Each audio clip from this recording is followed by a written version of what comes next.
Hello, my name is Aaron Edwards, co-founder and market consultant of Santos Springs. We offer grain marketing solutions to producers in multiple countries. Welcome to our W2H grain marketing channel. Go ahead and hit the subscribe button. I also recommend tapping the bell so you get future notifications. And if you like what you see, hit the like and share this video with other farmers who care deeply about their grain marketing. If you are a corn or soybean farmer, your revenue depends not only on your production, but also the answer to three simple questions: when, how much, and how you sell. One W, when, two H's, how and how much. Our W2H mentorship provides a clear, concise, and custom approach to answering each one of these three questions for your specific farm throughout the year. Before we start this week's content, it's always important to remember that trading in futures products entails significant risk of loss, which must be understood prior to trading and may not be appropriate for all investors. This commentary and the information contained within should be considered market commentary and reflect the opinions of the author. For those of you watching this with a delay, if you are a U.S. corn or soybean farmer and want to stop being held hostage by market uncertainty, let us teach you how to place each one of your bushels in a grain marketing strategy specifically designed to optimize your farm's revenue. Click on the link and we'll work together to see if our W2H mentorship is the right next step for your grain marketing. Aaron Edwards, Santos Springs. Let's go over this week's recommendation. Monday started off with pressured markets. We're going to look at kind of what can we expect from upside as well as downside risk in this market, and as well as recommendations. We'll start with the recommendations and we'll go over the analysis part. So let me go ahead and share the screen. So the recommendation, and let me grab a marker here, highlighter, let's go with yellow. All right, so no action recommended this week. We got a lot of work done last week, and it'll make more sense as we go through the analysis part why no action is recommended this week. Is it possible this is a sell-off? Is it possible that the best opportunities are in the rearview mirror? Yes, and we'll talk about that. But it's also possible this is just a market catching its breath ahead of a spring rally. So we got a run up, we got work done last week. We're gonna, push in on the clutch this week and decide which gear we want to go into after that. If we look at the ratio, we've been tracking this ratio here between corn and new crop corn and beans. We've been tracking it during the battle for acres. We'll probably keep that up at least through the end of March, maybe a little bit into April as we look at the battle for acres. So the first thing is, if you remember the last, I believe 3 weeks, we've had that ratio at 2.4. So it is coming down a little bit. For me, some people say the normal ratio is 2.4 to 2.6. I'm a little bit more generous with it. I say the normal ratio is 2.3 to 2.7. That's what I would consider normal. So what we've done here in this table, for some of you, this is just a repeat, but we've held new crop beans and then said, okay, if new crop beans are stable and we take the two extremes of this ratio, what's the range on corn? And then we hold new crop corn. If new crop corn is stable, what are the two extremes on beans? So let me grab the highlighter, it'll be a little easier. So if we look at switch that to green. If we look at the price of beans of $11.40, if new crop beans are $11.40, we would see corn between $4.96 if the ratio is 2.3, all the way down to $4.22 if the ratio is 2.7. That would be the range we would be looking at. If new crop corn is $4.80, and I'll switch that to green, we would see beans between $11.04 and $12.96. So based on $4.80 corn, a $12 bean is right in the middle of that range, right? It would be slightly under that. So that just gives us an idea of kind of this battle for acres. I don't know that this is the best way to address the corn bean ratio, because I do think that there's some nuance to it. For example, as we see prices of nitrogen go up, and as we're coming off the heels of just really bad prices year after year, where cash flow is tight, operating capital is tight, a lot of guys might be saying, man, if it's the same number, but I don't have to write a big check for nitrogen, maybe I plant some beans, right? So there's other aspects that play into this battle for acres. At the flip side is I've heard arguments, which is saying, again, not really tied to the ratio, but it's just the sheer cost of land. I absolutely need to give myself the revenue that I can get off of corn, or else it just won't work. It's such a high hurdle. I need to bring in enough revenue through the potential of good corn yields or whatever the story is. There just needs to be enough dollars per acre to where there's enough wiggle room to where I can justify more expensive rent. So I do think that there's more that goes into this. But like any tool, it's helpful to look at that ratio. And as we look at that ratio, this is going to maybe add a little bit of credence. What I would like to point out is just look at, if we focus on corn here, and let me get a marker, a thin pin here. 480 corn is a whole lot closer. It's 16 cents different than the 496 cap of that ratio. And it's 58 cents different than the lower end of the range.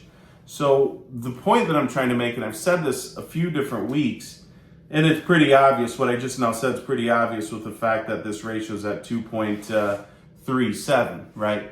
Unless we have soybeans lifting the cap on corn, I think we are very likely, these high fours on new crop corn, we're either going to have the ratio skew or beans go up higher in order to create room for corn.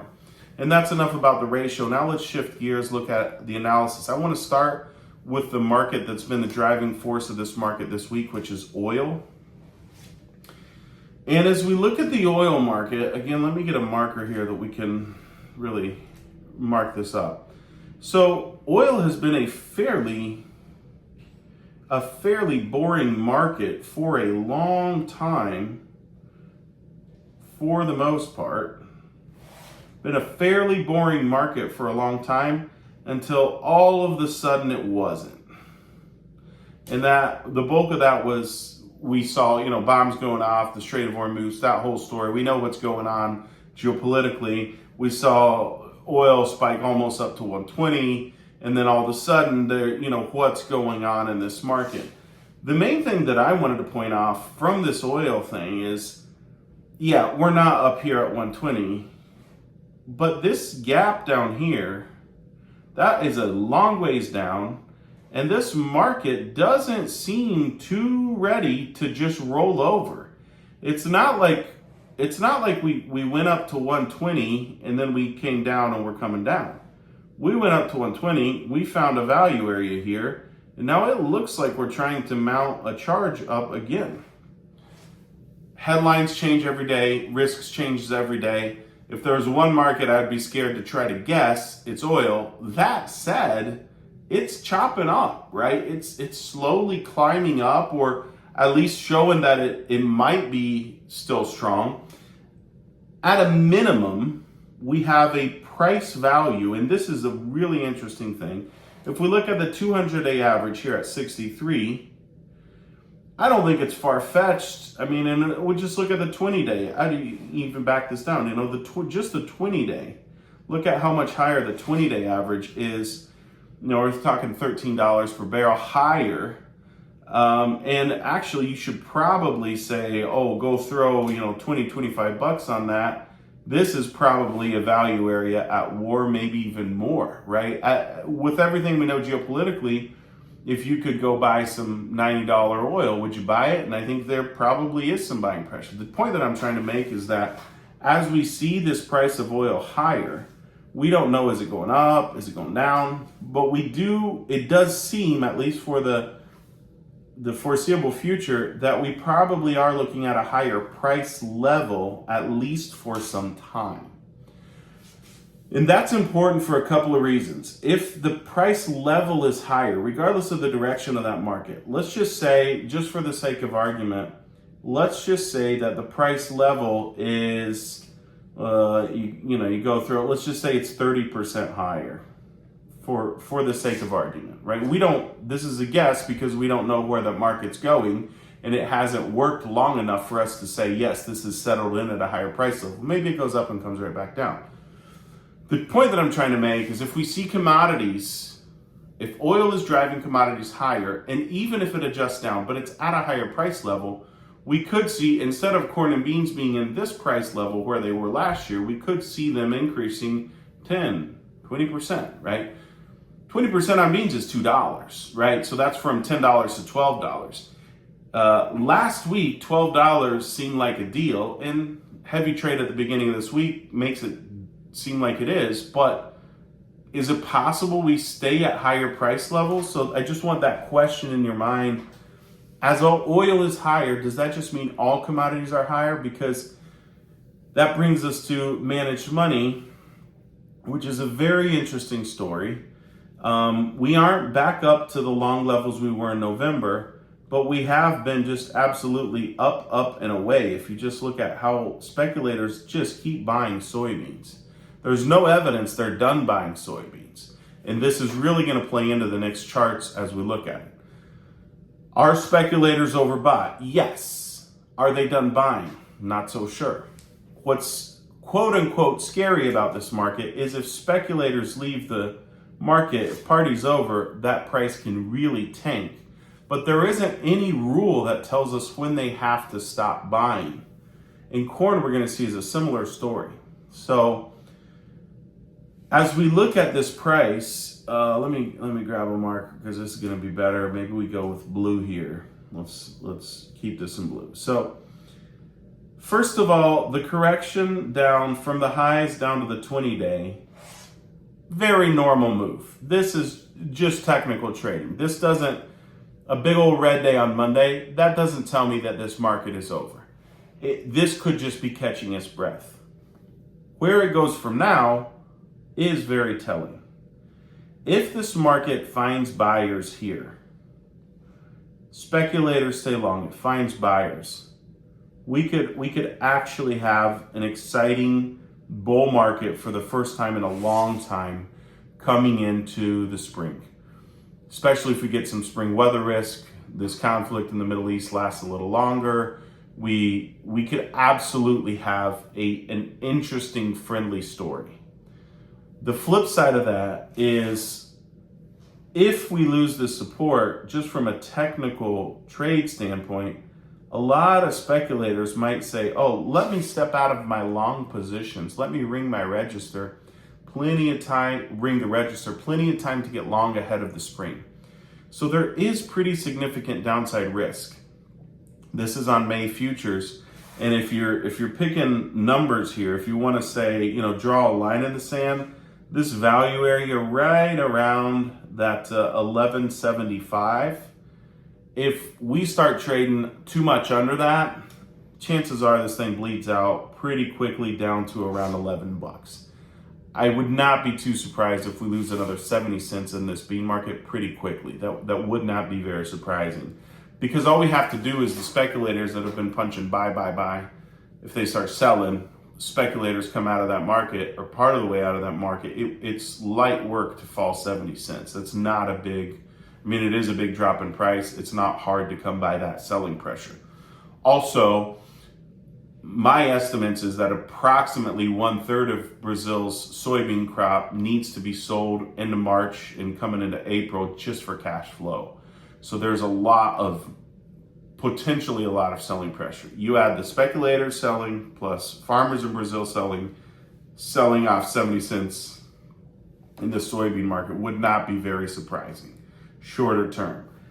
If we can hold here, my opinion is that if we can hold here around this 1175, if speculators say, oh gosh, I can buy beans under $12, that's on sale. Let me scoop up as many of these as I can. That there is I'm guessing we take out the recent highs from last week, and I'm guessing we really go. If speculators say, man, beans under $12, that's on sale, let me go ahead and scoop these up. That'll be a very interesting behavior that just to follow this week. So what's the upside potential? I would not put a number on that, because if speculators who are already overbought, if they're willing to come in and buy 11.75 beans because they think a beans under $12 or 11.75, they think this is a value area.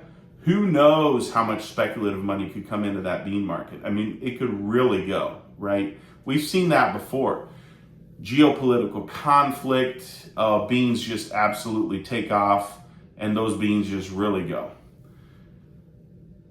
That upside potential probably pretty much has to be speculative purchasing, because if you take two steps back, we've seen basis in the US soften, a lot of selling pressure out of Brazil. There's not really a crunch fundamentally. Yes, there's potentially some tightness here in the US on the soybean market with ending stocks, but only if China really comes in and buys old crop, because if they go buy new crop, it's not really that bullish of a story.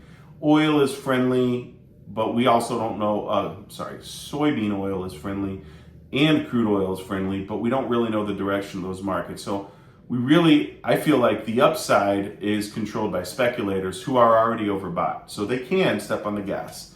The downside would be kind of the more natural fundamental trade would be to the downside.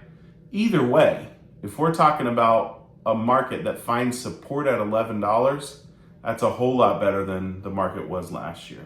Shifting gears now, and let's look at new crop, because the numbers are a little different. The story isn't too different, but let's look at new crop.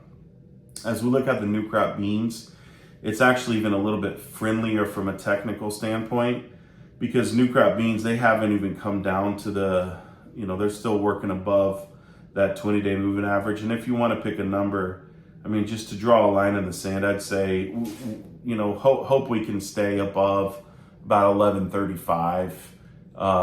If we can stay mid 11.30s, 11.35, 37, if we can find buyers around here, whole other leg up. The downside would be around 10.80 would be the downside risk on the new crop. Now shifting gears to corn, as we look at the position of the speculators, big move for corn this week.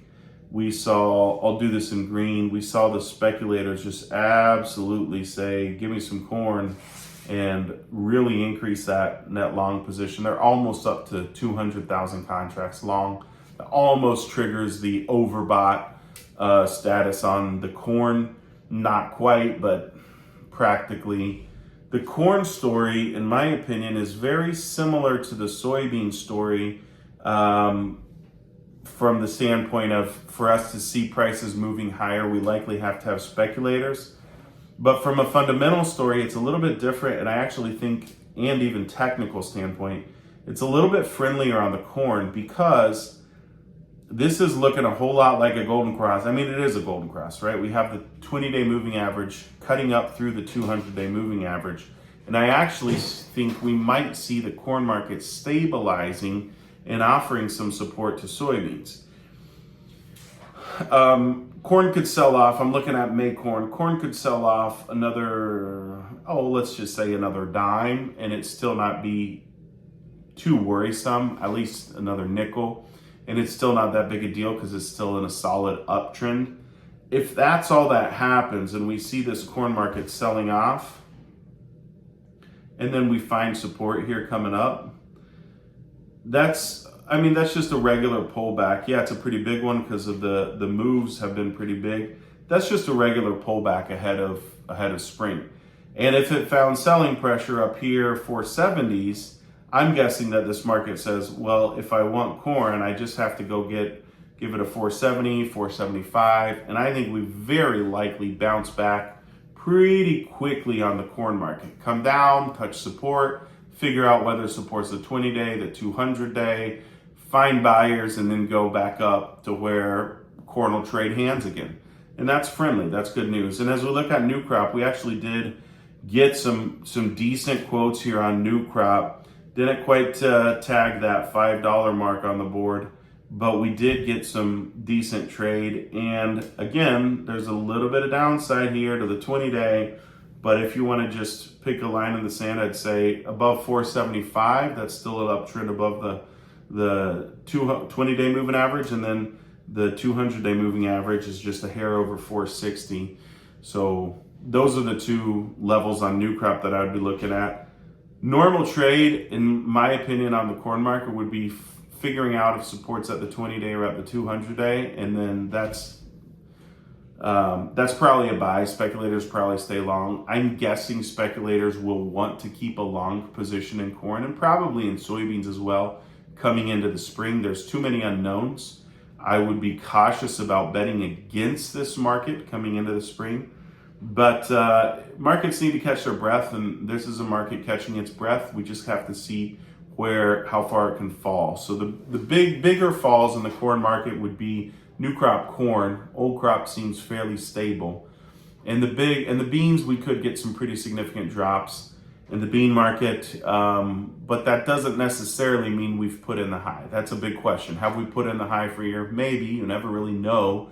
But unless speculators decide to not stay long, I think there's a decent shot that even if we have a correction over the next couple of weeks to the downside, it's just mainly an excuse for speculators to come in and say, let me make sure I get some nice long positions coming into the spring. So friendlier markets last week. We're on the recovery. You know, we're slipping this week, but there's always a story, and the big question this week is how far do we fall? You know, how far does this market come down?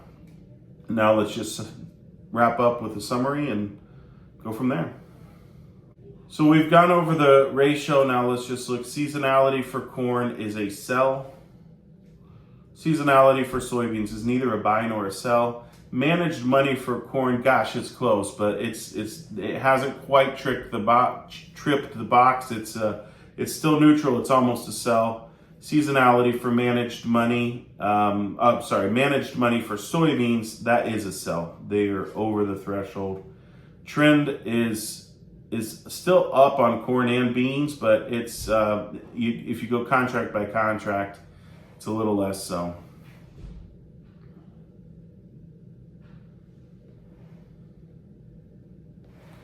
We have seen softer basis as futures have rallied, especially on the soybeans. The basis drop reminds us that fundamentals are still not too tight. And the rally is driven by speculative buying due to geopolitical conflict more than tight sheets, balance sheets from a fundamental standpoint.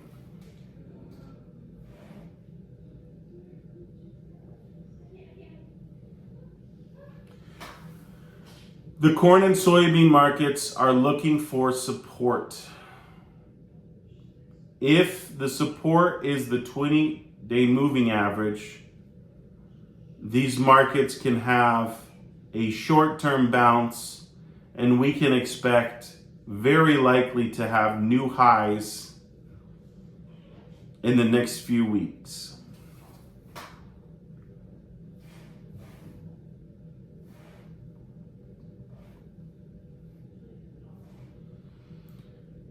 However,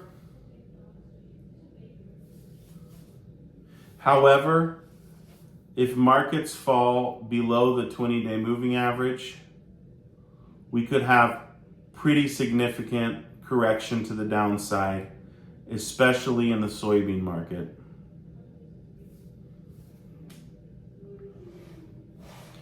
In a nutshell, you need to keep feeding the bulls, and I'm not seeing quite enough this week to feed the bulls. But if we can keep interest in staying long the soybean market on the part of the spec funds, all we have to do is not have a major sell-off, and then technical trade would probably encourage them to scoop up longs around the 20-day moving average, and that can give us a new move higher.